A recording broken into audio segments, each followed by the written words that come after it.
आज हम स्टार्ट कर रहे हैं इनपुट टैक्स क्रेडिट निवेश कर जमा। ये आपका चैप्टर नंबर 12 है जीएसटी का। इनपुट टैक्स क्रेडिट जैसा कि जीएसटी का आप समझ सकते हैं कि ये मेन पार्ट है, जीएसटी का बेस है ये, तो इसको हम समझते हैं क्योंकि जीएसटी का जो टैक्स है वो आउटपुट टैक्स और इनपुट टैक्स दो तरीके के टैक्स का बेस है, तो इसलिए इनपुट टैक्स क्रेडिट सबसे इम्पोर्टेंट हो जाता है। इसके बारे में हमने पहले देखा था, आज हम इसमें और इस देखते हैं कि इनपुट टैक्स क्रेडिट क्या है। आप लोगों के जब कोई भी व्यक्ति सेल करता है, ट्रांसफ़र करता है, सप्लाई करता है, तो उस पर जो टैक्स वो वसूल करता है उस टैक्स को आउटपुट टैक्स कहते हैं। और जब वो परचेज करता है, किसी से सप्लाई लेता है, तो उस पर जो टैक्स देकर आता है वो इनपुट टैक्स कहलाता है। जीएसटी में इनपुट और आउटपुट टैक्स का जो डिफरेंस होता है वो टैक्स हमें पे करना होता है। इसलिए आप लोगों के लिए ये महत्वपूर्ण हो गया कि कितना इनपुट है और कितना आउटपुट है, क्योंकि इनका डिफरेंस निकालना है। तो इसलिए यहाँ पे देखो, आपके सबसे पहले मैंने लिखा इनपुट टैक्स क्रेडिट क्या चीज़ है। आउटपुट टैक्स जो आपको पे करना है उसमें से इनपुट टैक्स घटा देते हैं जो आप पहले पे करके आए हो व्यापारी को, तो वो घटाने के बाद में जो बैलेंस आता है वो आपके टैक्स पे कहलाता है। यानी ये इसको घटाने की छूट देना, आप ये समझे कि इसको हमें लेस करने की जो छूट मिलती है उसी को इनपुट टैक्स क्रेडिट कहा जाता है। तो सबसे पहला पार्ट हमने देखा कि इनपुट टैक्स क्रेडिट क्या होता है। अब हम देखते हैं sequence of utilization of input tax credit. आप लोगों का जो इनपुट टैक्स होता है, जैसा कि मैंने आपसे कहा कि इनपुट टैक्स जो है वो आपके नेगेटिव भी हो सकता है। नेगेटिव कैसे होगा कि आपका आउटपुट टैक्स तो है 5,000, जबकि इनपुट टैक्स जो है वो आपके है 8,000। तो ऐसी स्थिति में 3,000 माइनस का रह गया, यानी जिसको आप बोलते हो इनपुट टैक्स क्रेडिट। तो ये 3,000 की छूट आप किसी और पे भी ले सकते हो, तो उसको वो ये कहता है utilization of input tax credit की सीक्वेंस बताई है कौन किससे पूरा किया जा सकता है। तो ये टेबल बहुत महत्वपूर्ण हो जाएगी इसमें। ये टेबल आपको बताती है इनपुट टैक्स के बारे में कि अगर आपका इनपुट आईजीएसटी का है, आईजीएसटी आप जानते हो एक राज्य से दूसरे राज्य में जब विक्रय होता है तो आईजीएसटी होता है। अगर राज्य के भीतर ही होते हैं तो सीजीएसटी और एसजीएसटी होते हैं। और एक यूटी हो गया, यूटी मतलब आपको पता है यूनाइटेड टेरिटरी, ठीक है, यूनियन टेरिटरी। तो यूनियन टेरिटरी जीएसटी भी लगता है, यूटी जिसको हम बोलते हैं। अब इसमें ये कहता है कि अगर आपके ये 3 टैक्स हैं तो इनकी क्रेडिट कैसे पूरी होगी, तो उसमें कहते हैं first to be utilized. IGST को पहले आईजीएसटी से पूरा करेंगे, सीजीएसटी को पहले सीजीएसटी से पूरा करेंगे और एसजीएसटी को पहले एसजीएसटी से पूरा करेंगे। यानी अगर आपका इनका आउटपुट है और इनका इनपुट है तो पहले आउटपुट और इनपुट का जो डिफरेंस है वो आपस में ही होना चाहिए, ठीक है।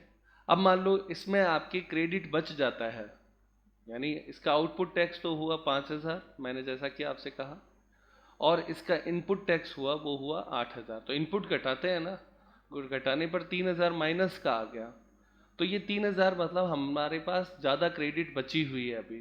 तो इस क्रेडिट को आप कहाँ यूज़ कर सकते हो, तो वो कहता है बैलेंस टू बी यूटिलाइज्ड। आप इस बैलेंस को सीजीएसटी और एसजीएसटी में यूटिलाइज कर सकते हो। किसकी?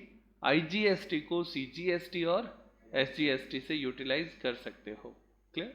उसी तरह से सीजीएसटी है, वो पहले सीजीएसटी से पूरा होगा और उसके बाद में यदि बैलेंस बचे तो आईजीएसटी से पूरा होगा, यानी एसजीएसटी से नहीं हो सकता है। उसी तरह से एसजीएसटी है, वो पहले एसजीएसटी से ही पूरा होगा, बाद में उसको आईजीएसटी से एडजस्ट कर सकते हैं, यूटिलाइज कर सकते हैं, लेकिन सीजीएसटी से नहीं होगा। यानी हम ये कह सकते हैं कि सीजीएसटी जो है वो एसजीएसटी से और एसजीएसटी जो है वो सीजीएसटी से आपस में यूटिलाइज नहीं होते हैं, और आईजीएसटी दोनों से यूटिलाइज किया जा सकता है। ठीक है ये बात। तो ये आपकी टेबल हुई, आप इसे नोटिस कर ले। इसमें दिया हुआ है क्वेश्चन नंबर 1 हम देख रहे हैं, ये आपका बेसिक क्वेश्चन है जिसमें टर्मिनोलॉजी बताई गई है। क्वेश्चन नंबर 1, संजय एक पंजीकृत व्यक्ति है जिन्होंने अजय से 20,000 रुपये का माल क्रय किया। ठीक है ये बात। पंजीकृत व्यक्ति है और इसने किससे परचेज किया है? 20,000 रुपये का क्रय किया है, तो क्रय 20,000 का है। इस पर 12% की दर से जीएसटी का भुगतान किया। इस माल पर अपने व्यय और लाभ जोड़ते हुए मूल्य को 10% बढ़ाकर संजय ने इसे विजय को बेच दिया। तो 20,000 में उसने परचेज किया था, 10% बढ़ा के उसने बेच दिया है। इस लेन देन में आईटीसी के तकनीकी शब्दों को समझाते हुए इसका प्रभाव बताइए। यदि तीनों व्यक्ति राजस्थान में ही व्यापार करते हैं और ईमानदारी से सरकार को कर जमा कराते हैं। ये आपका बहुत बेसिक क्वेश्चन है, सारे राजस्थान में काम करने वाले व्यक्ति हैं उसके हिसाब से आपको बताना है। ठीक है, इसमें 3 व्यक्ति कौन है? संजय है, अजय है और विजय है ना। तो 3 व्यक्तियों के बारे में है, इसलिए तीनों का हम टर्मिनोलॉजी समझते हैं। ये आपका क्वेश्चन हुआ, इतना ही क्वेश्चन है। ये यहाँ पे आपके इंग्लिश में और दे रखा है और ये हम आरबीडी बुक से कर रहे हैं। इसमें क्वेश्चन नंबर 1 में आप देखो, सबसे पहले हम बना रहे हैं bill of goods purchase from Sanjay. Sanjay से जिससे हमने परचेज किया था ना, उसका बिल कैसे बनेगा? तो गुड्स परचेज कितने का परचेज किया? 20,000 का। उस पर सीजीएसटी और एसजीएसटी दोनों होगा। 12% दे रखा था तो दोनों का 6% कर दिया और 1200 और 1200 जोड़े तो टोटल बिल अमाउंट उसकी कितनी बनी? 22,400। क्लियर? अब उसके बाद में अगला जो बिल था, bill of goods sold to Vijay, वो कैसे बनेगा? तो उसमें अपने को क्या करना है? गुड्स परचेज्ड 20,000 का था, 10% जोड़कर हम उसको भेजते हैं। ठीक, तो टोटल 22,000 हुआ। उससे हमने जो टैक्स लिया वही 6% से लेंगे, तो 1320 और 1320 हुआ। टोटल बिल अमाउंट हुआ 24,600। ये दोनों परचेज पर थे, तो परचेज किया तो उस पर इनपुट टैक्स होगा, तो इस पर आप लिखें इनपुट टैक्स। ये आपका कौन सा टैक्स हो गया? Input tax. और जब ये आपने बेचा तो ये आपका हो गया आउटपुट टैक्स। ओके, तो इसका जो डिफरेंस होता है वो अपने को जमा कराना होता है। तो अब आप आगे देखें, tax payable by Sanjay. Sanjay कितना टैक्स पे करेगा, ये आपके आता है। तो आप देखिए, tax payable by Sanjay, CGST, SGST और टोटल 3 कॉलम बनेंगे। आउटपुट टैक्स इसका बना 1320 और टोटल 2640। उसमें से इनपुट टैक्स परचेज का जो था वो घटा दिया 1200 और 1200, तो घटाने पर टैक्स पेएबल आपके आया 120 और टोटल टैक्स पेएबल आ जाएगा 240। ठीक है बच्चों। सेकेंड क्वेश्चन है, both input and output supplies are within the state. ये हम अभी देखे थे, वैसा ही क्वेश्चन है ये भी। वो ये कहता है, पवन ट्रेडर्स ने अलवर में कर सहित 20,000 रुपये की पूर्ति की, जिस पर कर की दर वही है जो निवेश पर है। उन्होंने पूर्ति जयपुर से 15,000 रुपये में प्राप्त की थी। पूर्तिकर्ता ने जीएसटी वसूल किया। कर की दर सीजीएसटी एवं एसजीएसटी प्रत्येक के लिए 6%। पवन ट्रेडर्स का कर दायित्व ज्ञात कीजिए। तो देखो, परचेज 15,000 का है और सेल्स 20,000 का है। दोनों ही सप्लाई तो है ही है, एक में सप्लाई दी है और एक में प्राप्त की है। ठीक है, और टैक्स की रेट सेम है, 6% के हिसाब से होगा। इतना ही क्वेश्चन है, देखते हैं इसको। क्वेश्चन नंबर 2 में वही सीजीएसटी और एसजीएसटी होगा। 20,000 रुपये उसने आउटपुट टैक्स सप्लाई की थी, तो 20,000 का 6% और 6% ले लिया, 1200 और 1200 लेस इनपुट टैक्स क्रेडिट। तो 15,000 में उसने खरीदा था, तो 15,000 का 6% 900 और 900, तो टैक्स पेएबल कितना आ गया? 300। ये आपका टैक्स पेएबल हो गया। बस ये इतना ही क्वेश्चन है, क्योंकि हमें आउटपुट और इनपुट का डिफरेंस निकालना था। देखते हैं नेक्स्ट क्वेश्चन। क्वेश्चन नंबर 3 में आपको दिया हुआ है, both inward and outward supply are inter state supply. दोनों ही इंटर स्टेट है, तो क्या होगा? तो क्वेश्चन देखते हैं। एक की माल और सेवा की अंतर्राज्यीय पूर्ति 8,000 रुपये है, उसकी आवक अंतर्राज्यीय पूर्ति 5,000 है। तो ये आउटपुट हो गया, ओ हो गया, और ये इनपुट हो गया, आई हो गया। एकीकृत माल और सेवा पर जीएसटी की दर 18% है। कर दायित्व की गणना कीजिए। कि इतना ही क्वेश्चन है। अब आप देख लो 18% आपके दोनों ही IGST होगा। सबसे इम्पोर्टेंट बात इसमें ये है क्योंकि अंतर्राज्यीय है, इंटर स्टेट है। तो सॉल्व करते हैं। क्वेश्चन नंबर 4, एक व्यापारी मोहन की राज्य की भीतर माल और सेवा की जावक पूर्ति 15,000 रुपये थी। तो आउटवर्ड हो गया, ओ हो गया। कर की दर CGST और SGST प्रत्येक के लिए 6% थी। माल एवं सेवा की अंतर्राज्यीय आवक पूर्ति, अब यहाँ पे देखो ये इनवर्ड सप्लाई हो गया, आई जिसको हम कहते हैं, 11,000 रुपये की थी, जिस पर IGST लगता है 12% की दर से। दिए कर की गणना कीजिए। तो आई यानी इनपुट जो है वो तो है IGST और आउटपुट जो है वो हो जाएगा CGST और SGST। ये दो चीजें इसमें आपके हो जाएंगे। देखते हैं क्वेश्चन नंबर 4 में अपने सबसे पहले देखो दिया हुआ है कि कंप्यूटेशन ऑफ ITC का मतलब इनपुट टैक्स क्रेडिट कैलकुलेट करना है। इसमें हमने 3 कॉलम लिए हैं, CGST, SGST और IGST। Tax on inter state supply, इसने जो आउटवर्ड सप्लाई की थी वो राज्य के भीतर की थी। तो राज्य के भीतर किया तो 15,000 पे CGST और SGST लगेगा, IGST नहीं होगा। तो 15,000 का 6% 900 और 900 हो जाएगा। अब इसमें से लेस इनपुट टैक्स क्रेडिट करना था। तो इनपुट उसने जो परचेज किया था ये माल, वो अंतर्राज्यीय परचेज था।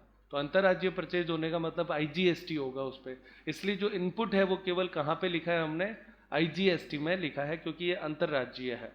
अब हमारा रूल ये कहता है, देखो ये यहाँ पे हमने स्टार पॉइंट लिखा है, यूटिलाइजेशन ऑफ क्रेडिट, यानी ये जो टैक्स माइनस है ना उसको आप इधर प्लस के टैक्स में से पूरा कर सकते हो।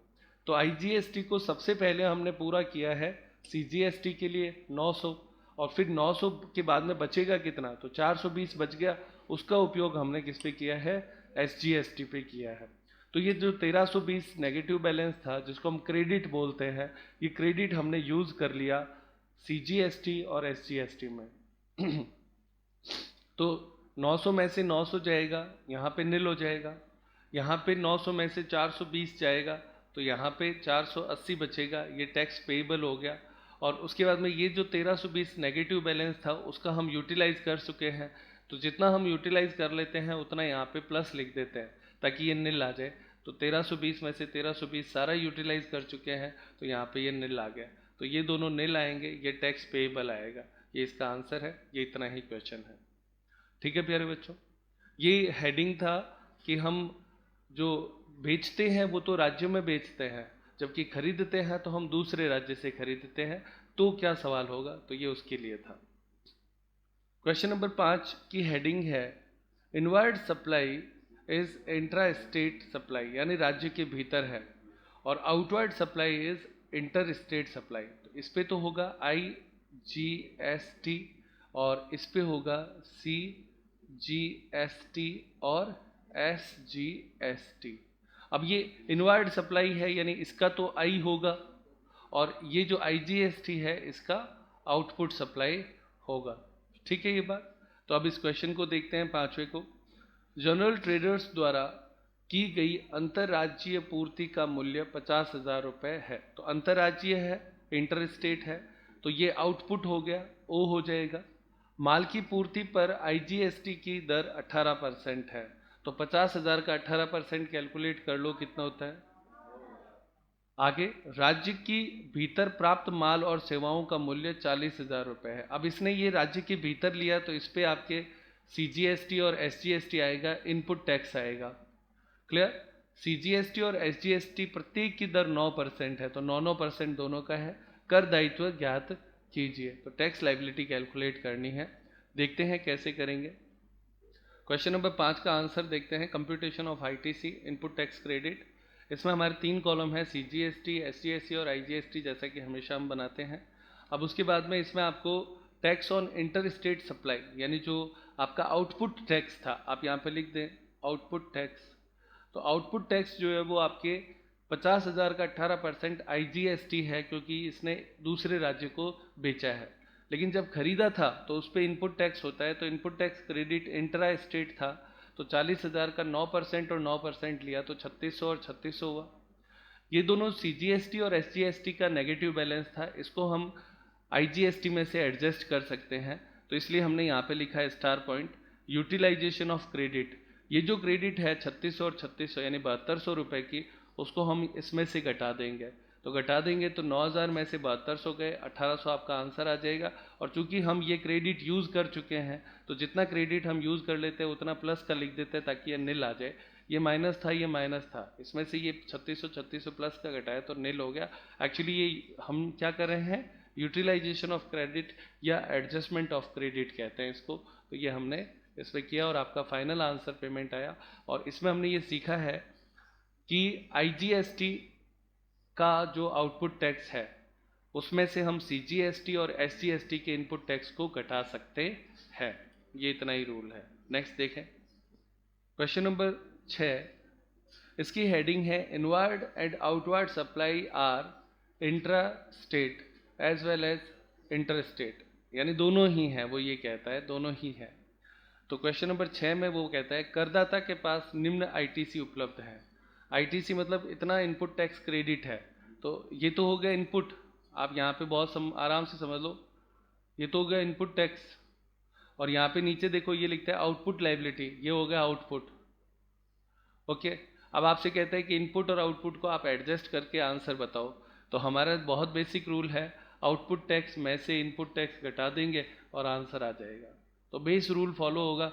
अब इसमें आपके देखो CGST कितना है, 20,000 का इनपुट है, तो ये तो घटाना, ये सारी चीज़ें घटाने वाली हैं और ये वो हैं जिनमें से घटाना है। तो इसमें CGST का आपके आउटपुट कितना है 30,000, तो 30,000 में से 20,000 जाएगा, 40,000 में से 25,000 जाएगा, 12,000 में से 30,000 जाएगा, माइनस बैलेंस आ गया यहाँ पे। और सेस 2,000 और 3,000 है तो 3,000 में से 2,000 जाएगा। चार चीज़ें हैं, चारों को कैसे सॉल्व करेंगे देखते हैं बोर्ड पर। तो बच्चों इसमें क्वेश्चन नंबर 6 में आपको कंप्यूटेशन ऑफ ITC करना है। आप देखो इसमें हमने 4 कॉलम बनाए हैं, CGST, SGST, IGST और सेस। सेस के बारे में याद रखना है, सेस अपना अपने से ही पूरा होता है, अगर नहीं हो तो पेएबल होगा। तो आउटपुट टैक्स अपने को दे रखा है 30,000, 40,000, 12,000 और 3,000, ये आपको दे रखा है चारों का टैक्स। ये आउटपुट टैक्स है तो ये O हो गया। इसमें से इनपुट टैक्स अपने को पहले दे रखा है तो I जो है वो इसमें से घटा दिया जाएगा। तो I यानी इनपुट टैक्स है 20,000, 25,000, 30,000 और 2,000। आप देखिए सब में से घटाया तो इसमें 10,000 आया, इसमें 15,000 आया, लेकिन यहाँ पे इनपुट टैक्स ज़्यादा था इसलिए नेगेटिव आ गया। ये जो नेगेटिव बैलेंस है वो अपने को इधर एडजस्ट कर देंगे और यहाँ पे 1,000 आया, तो ये 1,000 तो सीधा पेएबल हो जाएगा, इसमें तो कोई चेंज ही नहीं है।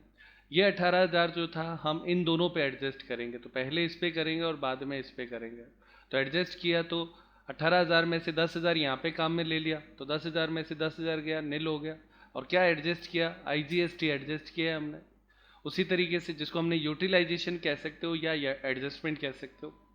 15,000 में से फिर हमने 8,000, क्योंकि 10,000 यहाँ पे कर चुके थे तो पीछे 8,000 ही बचा था, तो 8,000 यहाँ पे एडजस्ट किया, तो 15 में से 8 गए, 7,000 आपको पे करना पड़ेगा, तो ये पेएबल हो गया।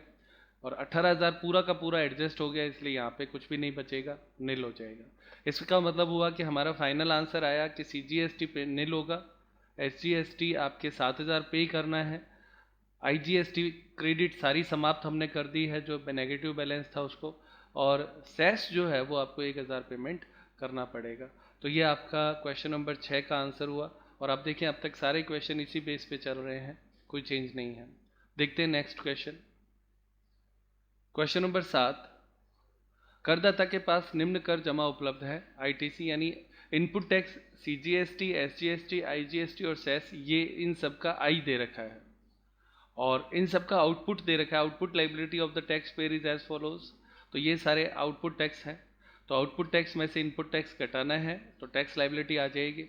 तो घटाते हैं, चेक करते हैं इसे। तो क्वेश्चन नंबर 7 का आंसर हम देखते हैं। तो इसमें आपके देखो ITC सेम क्वेश्चन छठे की तरह है, आपके चारों कॉलम है CGST, SGST, IGST और सेस। आउटपुट यानी O दे रखा है 10,000, 13,000, 1,000 और 2,500। इसमें से इनपुट टैक्स क्रेडिट ये भी अपने को दे रखी है 8,000, 12,000, 6,000 और 1,000। घटाने पर यहाँ पे प्लस में आता है, यहाँ पे प्लस में आता है, इसका मतलब ये पेएबल है। ये माइनस का 5,000 आता है और यहाँ पे 1500 प्लस का आता है। तो ये जो माइनस का 5,000 आया उसको अपने को एडजस्ट करना है। तो इस 5,000 को हमने 2,000 यहाँ पे एडजस्ट कर दिया CGST में पहले, फिर IGST आपके SGST था उसमें भी हमने 1,000 कर दिया, तो 3,000 ही एडजस्ट हो पाया। तो 3,000 हमने यहाँ पे लेस कर दिया और यहाँ पे इसमें एडजस्ट कर नहीं सकते हैं सेस में, तो सेस तो पेएबल हो गया 1500, ये नील हो जाएगा क्योंकि 2,000 में से 2,000 IGST हमने कर दिया यहाँ पे, है ना। ये कौन सी चीज़ है, IGST एडजस्ट किया है। यहाँ पे भी हमने क्या किया है, IGST एडजस्ट किया है, तो दोनों एडजस्ट करने से ये नील हो गया, ये नील हो गया। IGST में 5,000 का नेगेटिव बैलेंस था, उसमें से केवल हमने 3,000 ही एडजस्ट किया, 2,000 और 1,000, तो 2,000 जो बच गया नेगेटिव बैलेंस, तो उस नेगेटिव बैलेंस जो बचा उसे हम कहते हैं कैरी फॉरवर्ड, यानी ये हम अगले साल इसकी छूट ले लेंगे, ये ITC कैरी फॉरवर्ड हो जाएगी नेक्स्ट ईयर के लिए। ठीक है प्यारे बच्चों, तो इसमें हमने ये सीखा कि अगर किसी भी टैक्स का नेगेटिव बैलेंस बच जाता है तो उसे हम कैरी फॉरवर्ड अगले साल के लिए कर सकते हैं। देखें आगे क्वेश्चन नंबर 8, इसमें दिया हुआ है एक व्यापारी की आवक और जावक पूर्ति की सूचना इस प्रकार से है, यानी इनपुट और आउटपुट सप्लाई दे रखी है। 4 पॉइंट है बच्चों, 1 2 3 और 4, जिसमें आउटवर्ड सप्लाई ये दोनों O हो गए, आउटवर्ड यानी आउटपुट, और इनवर्ड सप्लाई ये आपके हो गए इनपुट सप्लाई जिसको हम बोलते हैं। इसमें अब आपके देखो 50,000 रुपये का इनवर्ड यानी इनपुट किया, कहाँ से लिया, इंटर स्टेट, दूसरे राज्य से। तो जब दूसरे राज्य से रहते हैं तो IGST का इनपुट हो गया, सही है ये बात, इसलिए हमने IGST इनपुट लिखा। फिर उसके बाद में 40,000 का आउटपुट ये हो गया आउटवर्ड सप्लाई, ये इंटर स्टेट है, तो इसमें भी आपके क्या होगा, IGST का आउटपुट हो गया। तो ये दोनों IGST में आ गए क्योंकि ये इंटर स्टेट लिख रखा है, क्लियर। फिर उसके बाद में आउटवर्ड सप्लाई और इनवर्ड सप्लाई दोनों ही विद इन स्टेट दे रखा है, तो विद इन स्टेट जो है उसमें ये चूंकि ये आउटवर्ड है इसलिए आउटपुट हो गया, तो आउटपुट में आपके CGST और SGST दोनों का आएगा 2.5% से, और इनपुट भी आपके 2.5% से CGST और SGST का आ जाएगा। तो इसमें कॉलम कुल मिला के अपने जो बनेंगे वो 3 बनेंगे, CGST, SGST और IGST। आउटपुट इनपुट को एडजस्ट करना है और आपका आंसर आ जाएगा। देखते हैं क्वेश्चन नंबर 8 का सॉल्यूशन देखते हैं। आप देखो इसमें हम पहले बनाएंगे GST, SGST और IGST, 3 हो गए। सबसे पहले आउटपुट टैक्स हमें लिखना है, तो आउटपुट 2 थे, इंटर स्टेट और इंट्रा स्टेट। इंटर स्टेट पे केवल IGST होता है तो केवल IGST लिखेंगे, और इंट्रा स्टेट पे आपके CGST और SGST होता है, तो 2.5% से हमने ले लिया। टोटल आउटपुट टैक्स इतना बना। फिर आया टोटल इनपुट टैक्स कितना हुआ, तो इनपुट आपके था 50,000 का 5% IGST के लिए 2,500, क्योंकि ये इंटर स्टेट था। फिर इंट्रा स्टेट में आपके 12,000 का परचेज था, तो 12,000 का 300 और 300 हुआ, तो टोटल इनपुट टैक्स हुआ 300, 300 और 2,500। तो इसमें से जब हमने घटाया तो output tax minus input tax किया तो 450 और 500 नेगेटिव बैलेंस आया। इस नेगेटिव बैलेंस को हम यहाँ पे एडजस्ट कर देंगे, 450 तो कर देंगे CGST पे, तो ये नील हो गया। 50 बचेगा वो हम कर देंगे SGST पे, तो 400 पेबल हो जाएगा और ये आपका नील हो जाएगा बैलेंस में। तो इस तरीके से ये आपका पूरा क्वेश्चन था, आप इसका स्क्रीनशॉट ले लेना ताकि आप बाद में कॉपी में नोट कर सकते हैं इसे। ठीक है प्यारे बच्चों, नेक्स्ट अपनी हेडिंग है if there is a remaining stock out of input supply, यानी वो ये कहना चाहता है कि जो हमने परचेज किया था उसमें से यदि स्टॉक बच जाए तो क्या हमें इनपुट क्रेडिट मिलेगी क्या। तो ये इस प्रश्न को हम सीखते हैं क्वेश्चन नंबर 9 में। इसमें दिया है राजा ट्रेडर्स ने बीकानेर में 25,000 रुपये माल की जावक पूर्ति की, तो ये O हो गया आउटपुट टैक्स। भरतपुर से 30,000 रुपये माल की पूर्ति प्राप्त की, तो ये इनपुट हो गया 30,000 का भरतपुर से, तो ये I हो गया। उसके अंदर पूर्ति में ये दोनों एक ही राज्य है राजस्थान। पूर्तिकर्ता ने बिल में GST लगाया, राजा ट्रेडर्स ने निवेश का 60% माल बेच दिया, यानी उसने बेचा 60% है एवं 40% स्टॉक में रह गया। तो ये बात इसमें हमें सिखानी है कि स्टॉक में रह जाता है तो क्या होता है। तो वो कहता है CGST और SGST में कर की दर प्रत्येक के लिए आवक और जावक पूर्ति में 14% है। राजा ट्रेडर्स के लिए देय कर याद करें, यदि कोई कर वापसी हो तो वह भी बताइए। तो अपने को ये इंग्लिश में सारा क्वेश्चन वापस दे रखा है। अपने को ये बताना है कि इसको कितना टैक्स बनेगा और कितना नहीं बनेगा। तो देखते हैं बच्चों। तो क्वेश्चन नंबर 9 देखते हैं प्यारे बच्चों। इसमें हमने सबसे पहले आउटपुट टैक्स कैलकुलेट किया। 25,000 रुपये में आपने माल बेचा था, 14% उस पर लगेगा, जो कि विद इन स्टेट है इसलिए CGST और SGST लगा। तो 25,000 का 14% से 3500 और 3500, ये तो हो गया आपका आउटपुट टैक्स। इसमें से इनपुट टैक्स पूरा घटाएंगे, यानी इसमें हम जो सीखने वाले हैं वो ये है कि स्टॉक को इग्नोर करना होता है। इनपुट आपने 30,000 का परचेज किया था, उस पर 14% से 4200 और 4200 होता है। पूरा का पूरा घटा देंगे, स्टॉक को इग्नोर कर देंगे। तो 3500 में से 4200 गया तो माइनस का 700 और माइनस का 700 आया। इसका मतलब ये टैक्स आपके अभी पेंडिंग पड़ा है ITC, तो ये कैरी फॉरवर्ड हो जाएगी, यानी जब अगला सेशन होगा तो उस समय आपको उसकी छूट फिर से 700 की मिल जाएगी। ये carry forward of input tax credit है, ITC है। ठीक है प्यारे बच्चों, ये इतना ही सवाल है। और नोट में आप चाहे तो लिख सकते हैं स्टॉक पर भी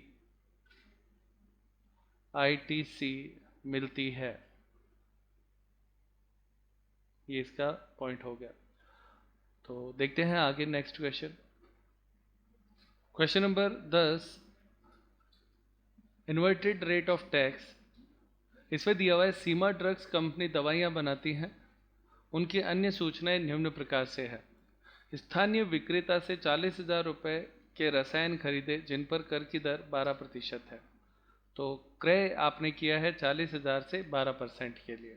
आगे सेकंड पॉइंट कहता है यह रसायन दवाओं के लिए मुख्य प्रमुख कच्चा माल है, यानी एक रॉ मटेरियल की तरह इसको वो काम में लेता है। थर्ड पॉइंट में कहता है दवाइयाँ बनाने के लिए अन्य व्यय 5,000 रुपये जिस पर कर की दर वही है जो रसायन पर थी। तो ये भी इनपुट हो गया, 5,000 का इनपुट किया और टैक्स रेट जो उसमें थी वो ही लगेगी। चौथे पॉइंट में कहता है निर्मित दवाइयाँ 60,000 रुपये में स्थानीय विक्रेता को बेची जिन पर कर की दर 5 है। तो ये ओ हो गया, आउटपुट टैक्स हो गया। इससे पहले दोनों ही इनपुट थे, 40,000 पे 12% और 5,000 पे भी 12% से दोनों इनपुट हो गए। रसायन दवाओं का कोई भी प्रारंभिक और अंतिम स्टॉक नहीं है, इस बात से कोई फर्क नहीं पड़ता। उपरोक्त दी गई सूचनाओं से जैसे भी स्थिति हो कर दायित्व और कर वापसी ज्ञात कीजिए। ये पूरा क्वेश्चन इंग्लिश में यहाँ पे वापस है। सॉल्व करते हैं प्यारे बच्चों, छोटा सा क्वेश्चन है। क्वेश्चन नंबर 10, इसमें हमें सबसे पहले 2 कॉलम बनाने हैं, CGST और SGST, क्योंकि ये दोनों ही स्टेट में है सारा से। आउटपुट टैक्स इसमें आपके बेचा था 60,000 रुपये का, बेचा 2.5% से, तो आउटपुट टैक्स आपके 2.5% से दोनों लिया 1,500 और 1,500, टोटल परसेंटेज है 5। उसके बाद में इनपुट टैक्स में आपके 40,000 में आपने परचेज किया, 5,000 आपने ऊपर खर्च किए, टोटल 45,000 हुए। उस पर 6% से इनपुट टैक्स है। तो इस प्रश्न में आपके 12% टैक्स चुकाते हो, तो वो आपके होता है 2,700 और 2,700, 6% से। यहाँ पे विशेष चीज़ देखने की यही है कि आप जब पे करते हो, यानी आउटपुट टैक्स है वो तो आपका 5% से है, जबकि इनपुट टैक्स आपका 12% से है। तो इनपुट चूंकि हर बार ज़्यादा है, तो जब हर बार ज़्यादा होता है तो वो आपके जो माइनस बैलेंस है वो कैरी फॉरवर्ड नहीं होके गवर्नमेंट आपको रिफंड कर देती है, क्योंकि आपका तो हर साल ही ऐसे ही होगा। तो इसलिए इसका मतलब ये हुआ कि जब भी आपके इनपुट टैक्स की रेट ज़्यादा हो तो एक्स्ट्रा टैक्स जो नेगेटिव बैलेंस है उसे कैरी फॉरवर्ड नहीं किया जाएगा, उसे रिफंड कर दिया जाएगा। ये इतना ही क्वेश्चन है। नेक्स्ट देखते हैं क्वेश्चन नंबर 11। इसमें कहता है ITC reversal in the supply of exempted goods. अगर कर मुक्त माल आप सप्लाई करते हो तो क्या होगा। तो इसमें एक निर्माता राज्य के भीतर विद इन स्टेट 16,000 रुपये के माल और सेवा की पूर्ति प्राप्त करता है, तो ये आपके इनपुट हो गया। ठीक है, GST और SGST दोनों की ही अलग अलग 9% की दर से कर लगाए जाते हैं, तो ये इनपुट उसके 9% से होता है। क्लियर। निवेश से 2 अलग अलग उत्पाद बनाए जाते हैं, यानी इस रॉ मटेरियल से 2 चीज़ें बनाई। एक उत्पाद 12% स्थानीय बाजार में बेचा जाता है जिस पर 9% की दर से CGST और SGST प्रत्येक लगता है। तो 12,000 का 9% आपके आउटपुट टैक्स हो गया, ओ हो गया। दूसरा 8,000 का उत्पाद GST से कर मुक्त है, तो इस पर कोई टैक्स आप वसूल करते ही नहीं हो, तो इसमें रिवर्सल हो गया ना, रिफंड हो जाएगा। देख कर ज्ञात कीजिए, आपको टैक्स पेबल कैलकुलेट करना है। तो ये आपका क्वेश्चन हुआ, देखते हैं। और दोनों ही विद इन स्टेट है, इसलिए CGST और SGST ही होने वाला है। इसमें आपके सबसे पहले CGST SGST दो कॉलम बनेंगे। आउटपुट टैक्स, चूंकि आपने 12,000 ही ऐसा था जिस पे आपने बेचते समय टैक्स वसूल किया था, कितना परसेंट है? 9% से। तो 9% से कितना हो जाएगा?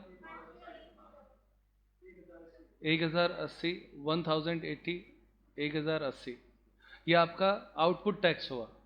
अब लेस करना है अपने को इनपुट टैक्स। तो इनपुट में आपने टोटल परचेज कितना किया? तो प्रश्न में हमारे था 16,000, ठीक है। इस 16,000 में से हमने जितना हिस्सा कर योग्य माल को बेचने में लिया था उसको अनुपात से निकालना पड़ेगा। तो वो रेशियो यहाँ पे मैं आपके लिख देता हूँ। रेशियो आपके होता है, उसने कहा कि 12,000 रुपये का तो कर योग्य माल था और 8,000 जो है वो आपके कर मुक्त माल था। ये तो था टैक्सेबल, ओके, और ये था टैक्स फ्री। तो इसका अनुपात क्या हुआ? 0 से 0 काट देंगे, ये आपके हो जाएगा 2 से कटेगा 6 और ये कटेगा 2 से 4। 3:2 कर दो चाहे 6:4 कर दो, एक ही बात है, और छोटा कर देता है। तो 3:2 और अनुपातों का योग 5। तो हम बस यहाँ पे यही सीखना चाह रहे हैं कि जो टैक्सेबल है ना, तो इनपुट केवल टैक्सेबल की मिलेगी। तो टैक्सेबल की मिलेगी तो आपके 16,000 इंटू उसका अनुपात है 3/5। क्लियर? और इस पर कितना परसेंट टैक्स है? 9%। तो वो आप कैलकुलेट करें कितना होता है? 864 और 864, ये आपके इनपुट टैक्स घटा देंगे तो आपका आंसर आ जाएगा। तो टैक्स पेएबल आएगा कितना? 216 और 216। ये इतना ही क्वेश्चन है, ठीक है प्यारे बच्चों। अनुपात निकालना समझ में आ गया। और जो करमुक्त माल था उस पर आपको इनपुट टैक्स क्रेडिट नहीं मिलेगी। बस ये इतना ही है। नेक्स्ट देखते हैं question number 12, combined supply of zero rated goods and taxable supply. HMT निर्माणकर्ता एक मशीन के निर्माता हैं। माल की पूर्ति पर CGST और SGST प्रत्येक की दर 6% है। उन्होंने स्थानीय बाजार में 80 लाख रुपए का माल बेचा। तो स्थानीय बाजार में बेचा तो ये इंडिया हो गया एक तरीके से, और स्थानीय बाजार हो गया। उसके बाद में आगे वो कहता है 30 लाख रुपए के माल का निर्यात किया, तो ये एक्सपोर्ट हो गया, ठीक है ये बात। आगे उन्होंने 90 लाख रुपए, यानी ये आउटपुट आपका ओ हो गया, आप इसको ऐसा समझें। उन्होंने 90 लाख रुपए का माल क्रय करके निवेश किया था। तो क्रय यानी परचेज इनपुट कितना हुआ? 90 लाख के लिए। निवेश पर CGST और SGST की प्रत्येक की दर 6% थी। तो आप देखिए ऊपर उसमें भी CGST SGST था और इसमें भी CGST SGST था। निवेश तथा निर्माता माल का कोई भी प्रारंभिक और अंतिम स्टॉक नहीं था। सभी निवेश अंतिम उत्पाद को बनाने के लिए प्रयुक्त हुए। देकर ज्ञात करें, यदि कोई कर वापसी हो तो वह भी बताइए। तो ये दो चीज़ें हमारे सामने इसमें आती हैं। आप देखिए इसमें एक तो स्थानीय बाजार में बेचा यानी खुद के बाजार में, एक उसने एक्सपोर्ट किया था, है ना, निर्यात किया है। तो निर्यात पे आपको ITC नहीं मिलती है। तो क्वेश्चन नंबर 12 देखिए एक बार, इसमें भी दो कॉलम बनेंगे, CGST और SGST। सबसे पहले आउटपुट टैक्स और लोकल सेल्स, 80 लाख का सेल्स किया, 6% से 480 और 480 हो जाएगा। इसमें से इनपुट टोटल का ले लेंगे, ठीक है। तो 90 लाख का 6% से 5,40,000 और 5,40,000 घटाएंगे। ये घटाने पर माइनस बैलेंस आता है और इस माइनस बैलेंस को हमें क्या कर देना है? रिफंड कर देना है। रिफंड की स्थिति इसलिए बन रही है क्योंकि हर बार ये व्यक्ति एक्सपोर्ट भी करता है और बेचता भी है। तो ऐसी स्थिति में इसका इनपुट तो हमेशा ज़्यादा होगा, जबकि लोकल सेल्स जो है वो हमेशा कम होगा। तो ऐसी स्थिति में इसका कैरी फॉरवर्ड करने का कोई फ़ायदा नहीं होता है, इसलिए इसे हम क्या कर दिया जाएगा? इसे रिफंड कर दिया जाएगा। तो ये बस इतना ही क्वेश्चन है। तो आज की क्लास यहीं पे समाप्त करते हैं प्यारे बच्चों।